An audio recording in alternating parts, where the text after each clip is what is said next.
Você se sente frustrado quando você não consegue realizar alguma postura dentro do yoga?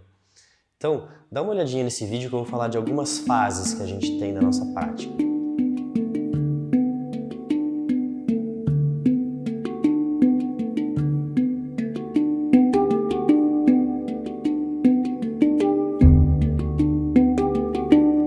Namastê, yogis e yoginis, sejam bem-vindos. Hoje eu queria abordar um aspecto da nossa prática que ele é bastante importante para a gente conseguir realmente aprofundar mais naquilo que a gente está fazendo dentro do yoga. É normal as pessoas confundirem a prática de asanas como apenas, meramente uma prática física.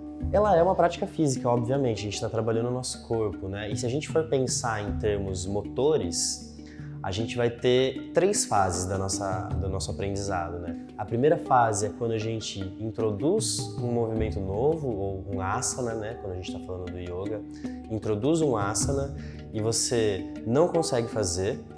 A segunda fase é quando você já começa a entender a movimentação, o asana, e você começa a se estruturar ali, mas ainda não achou exatamente aquele ponto em que você fica confortável. E o terceiro estágio, né, o terceiro ponto, é quando você realmente conseguiu a maestria ali, que você conseguiu realmente dominar, entender a posição do corpo, a forma de respirar. Então, são essas três fases que a gente tem dentro da nossa prática. As pessoas se prendem bastante na terceira etapa, que é quando você realmente já conseguiu dominar a postura, dominar a movimentação, dominar o asana. Claro que a gente tenta chegar nesse estágio, né? A gente vai aperfeiçoando a nossa prática, a gente vai refinando a nossa prática até chegar nesse ponto em que realmente a gente consegue dominar isso, né? Fica natural para o nosso corpo. Mas, pensando em termos de aprendizado, se a gente for analisar essas três etapas, é na primeira etapa em que a gente aprende muito mais coisa. É ali onde toda a mágica está acontecendo de fato. Porque é ali em que você não está só trabalhando o seu corpo, mas como você está criando novas conexões na sua mente, né? No seu cérebro. Conexões que você não tem. Então, conexões de movimento que você não tem. Conexões de colocar o seu corpo numa posição em que você nunca colocou. Se você for fazer invertida, por exemplo, se você for fazer uma extensão da coluna, não são posturas que a gente faz no dia a dia, né? São posturas que a gente faz especificamente numa prática. Uma prática de yoga, seja uma prática de dança, uma prática de ginástica. Qualquer uma dessas práticas que leva o seu corpo para lugares que você não costuma explorar, vai fazer com que você trabalhe novas conexões dentro do seu cérebro, né? Fazer novos caminhos ali se formando. E isso, para você, é extremamente benéfico. Por isso, a gente tem que estar sempre aprendendo com a prática. A gente não busca chegar num estágio em que eu agora dominei essa prática e eu vou fazer essa prática até o fim da minha vida. Porque ali você perde a oportunidade de crescer, né? De crescer enquanto movimento, explorar o seu corpo, de crescer enquanto mente, de explorar novas possibilidades. Então, quando a gente vê a prática a partir desse ponto, não existe mais frustração por eu não conseguir fazer um asana. Eu entendo que esse processo é um processo de crescimento. Eu vou tentar evoluir para chegar no ponto de maestria. Obviamente, né? A gente vai continuar praticando, a constância na prática é muito importante. Mas eu entendo que esse processo inicial é extremamente benéfico para mim, ele é extremamente rico, proveitoso. Então, não vale a pena eu ficar frustrado porque eu não consigo fazer uma determinada postura. As pessoas têm bastante dificuldade com posturas de equilíbrio, por exemplo, ficar num pé só ou equilíbrio sobre as mãos.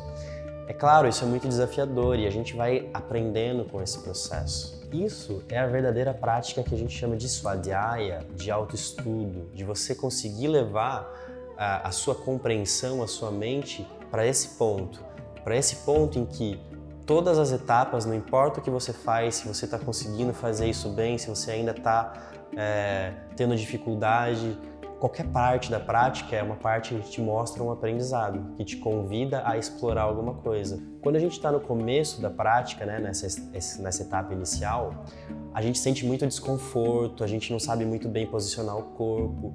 E olha o tanto de coisa que a gente tem para aprender aí nesse ponto. Posso aprender a melhorar a forma como eu posiciono minha articulação, eu posso aprender a melhorar a forma como eu respiro para eu ficar no asana, eu posso aprender a como distribuir melhor a força no corpo para eu não sobrecarregar só uma região do meu corpo, eu posso aprender a não criar tensões no corpo.